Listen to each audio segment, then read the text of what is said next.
Lorsqu'un film passe en festival, il gagne en notoriété, ce qui nous pousse à lui porter de l'intérêt. Et il n'est pas rare qu'on se dise que c'était cool, mais franchement, on n'y serait pas allé si c'était pas passé à Cannes, aux Oscars, à Sundance. Et parfois même, on se dit que finalement, il n'y a presque que des films chelous qui sont sélectionnés en festival. Et bah vous savez quoi? Le film d'aujourd'hui est passé à Cannes et à Deauville. Et putain, heureusement, parce que sinon je crois que j'aurais loupé l'une des expériences les plus énormes de ma vie.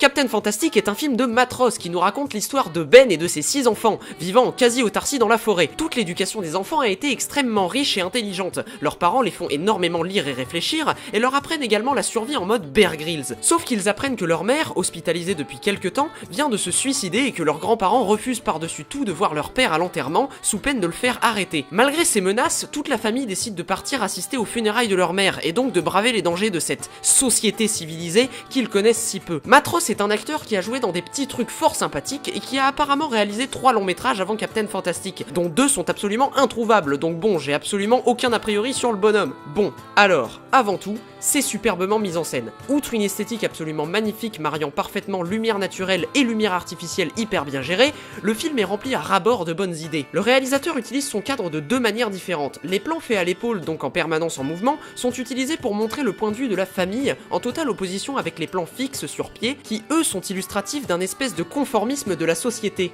Et plus le film avance, plus les plans fixes disparaissent pour laisser place à des plans épaules moins mouvants, mais toujours aussi libres. Et le Matt, tu permets que je t'appelle Matt, n'hésite pas non plus à faire des plans très serrés sur les visages de ses acteurs pendant longtemps, ce qui dégage toute la puissance émotionnelle de ses personnages. Et puis les personnages, putain les personnages, ils sont hyper méga giga bien caractérisés, tous autant qu'ils sont, et pourtant il y a 6 putains d'enfants, c'est hyper dur de chacun leur donner une identité propre, et le film fait ça parfaitement bien. Et c'est assez ironique de voir que ces personnages ont pourtant des côtés très archétypaux, genre l'ado rebelle ou la fille garçon manqué, assez typique d'une famille américaine classique. C'est le scénario qui permet de distiller ces éléments et de les rendre hyper originaux. Construite encore une fois parfaitement, l'histoire ne fait aucun écart qui ralentirait le rythme du film, et je n'ai détecté absolument aucune incohérence. Alors, je dis pas non plus que j'ai un œil d'expert omnipotent, mais très honnêtement, même après de longues réflexions, je ne trouve absolument rien de gênant. Le film porte son propos parfaitement bien, et ne cherche en aucun cas à être radical en imposant sa vision de la vie, et plus précisément de l'éducation. Je n'ai pas ressenti que le film avait une démarche moralisatrice, mais bien plus éducative et bienveillante. Je ne vais pas trop développer parce que je pense que chacun doit se faire sa propre interprétation, mais franchement, je pense que très peu d'œuvres égale Captain Fantastic, car même si vous n'appréciez pas le film, je suis certain que vous prendrez un petit temps pour faire le point sur votre vie après son visionnage, et je crois bien que c'est le premier film que je peux réellement qualifier de humain. Et pour finir, les acteurs. Viggo Mortensen, bah facile, si on faisait plutôt jouer parfaitement bien 6 gamins dont 2 de moins de 10 ans, c'est pas badass ça? C'est soit un véritable éclair de génie, soit un énorme coup de chance que Matt Ross a eu pour ses acteurs, parce qu'ils sont tous hyper convaincants malgré leur jeune âge, et ce dans tous les domaines. Et puis Viggo, oh putain de bordel de saloperie de connard d'enculé de ta mère, c'est un excellent acteur, qui donne tellement de puissance à ce film qu'il pourrait charger un Genkidama à lui tout seul. Non seulement sa performance est à la fois touchante et drôle, mais elle va parfaitement de pair avec toutes les autres, et ne met donc pas uniquement Aragorn sur le devant de la scène,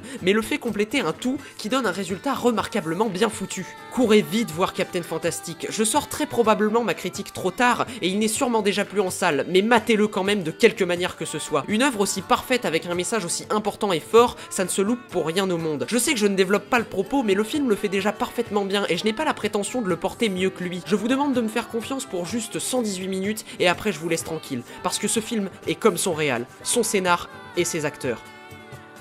Fantastique.